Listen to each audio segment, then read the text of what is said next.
ایسا ہے کہ عشق میں خود سے بھی درد لیا جا سکتا ہے۔ تڑپ بڑھانے کے لیے کوئی بھی، درد لینے کے لیے کوئی بھی غیر معمولی قدم اٹھائیں، مثلا اپنی مرضی توڑ کر، کوئی چاہت چھوڑ کر، کسی جگہ پہ بھی جھک کے درد لیا جا سکتا ہے، تڑپ بڑھائی جا سکتی ہے۔ جب کسی عاشق کو ایسے بھی درد ملے تو وہ نظر رکھے کہ درد کے احساسات کہاں جا رہے ہیں۔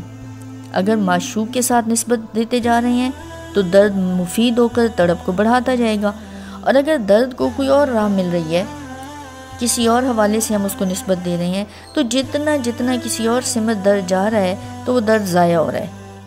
اس طرح سے خود کو درد دے کر، خود سے درد لے کر عشق میں اپنی تڑپ کو بڑھایا جا سکتا ہے۔